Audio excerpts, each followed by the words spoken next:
Você já parou para pensar quem decidia os conflitos mais importantes do Brasil antes de existir o STF? Antes das togas, do plenário e da Constituição? Quem é que dava a última palavra sobre a justiça? Afinal, como nasceu a Suprema Corte do Brasil? Eu sou Gustavo Aguiar, da redação do STF, e hoje eu vou te explicar como surgiu o Supremo Tribunal Federal, desde os tempos da colônia até a República. Esse vídeo faz parte de uma série especial sobre os 135 anos do Supremo Tribunal Federal na República. Aqui a gente vai contar curiosidades, momentos históricos e como a Corte se consolidou até se tornar a instituição que conhecemos hoje.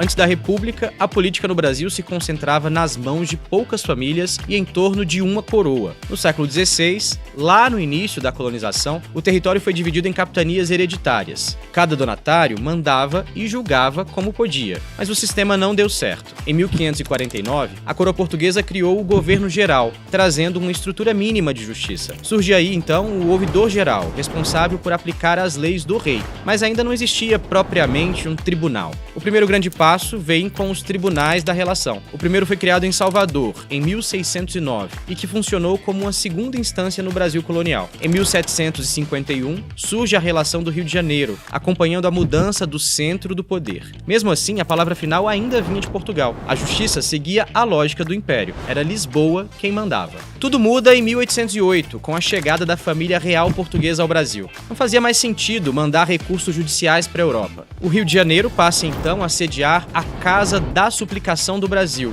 o tribunal máximo da época. Pela primeira vez, as decisões finais da justiça eram tomadas em território brasileiro. Foi esse o embrião de uma Suprema Corte. Com a independência, em 1822, o Brasil ganha uma Constituição e em 1829 é instalado o Supremo Tribunal de Justiça, previsto na Constituição de 1824. Ele funcionou durante todo o Império, mas ainda não era o STF como a gente conhece hoje. Essa virada só acontece com a República. Em 1889, o Brasil deixa de ser monarquia e em 1891, a nova Constituição cria oficialmente o Supremo Tribunal Federal. A partir daí, o tribunal passa a ter uma missão clara: guardar a Constituição e controlar a constitucionalidade das leis. O STF nasce republicano, federal e como uma peça central do Estado brasileiro. Na formação inicial, eram 15 ministros. Depois da Revolução de 1930, o governo provisório de Getúlio Vargas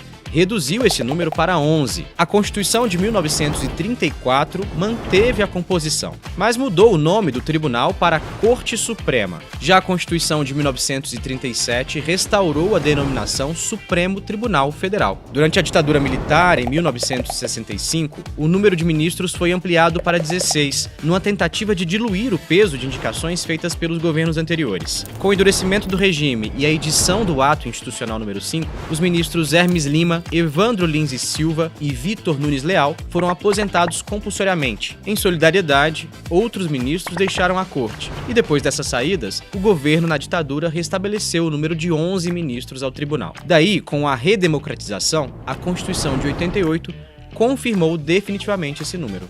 Tá, mas por que exatamente 11 ministros? O número é ímpar para evitar empates e garantir decisões por maioria. No plenário, os 11 ministros se reúnem para julgar os casos mais importantes, como ações diretas de inconstitucionalidade e temas que afetam todo o país. Cada ministro vota, um a um, e a decisão é tomada por maioria simples ou qualificada, dependendo do caso. O presidente do STF é quem conduz as sessões. Ele também define a pauta e representa institucionalmente o tribunal. Para dar conta do volume dos processos, o STF também funciona dividido em duas turmas, cada uma com 5 ministros. As turmas contribuem para dar rapidez aos julgamentos dos casos que chegam à corte. O presidente não integra nenhuma das turmas, mas cuida da administração do tribunal e dos processos específicos da presidência. É isso. Esse é o primeiro episódio da nossa série sobre os 185 anos do STF na República, com um panorama sobre a principal corte do Brasil. Se você gostou, curta, compartilhe e se inscreva no canal para não perder os próximos episódios. E ative o sininho para acompanhar as nossas novidades. Até a próxima!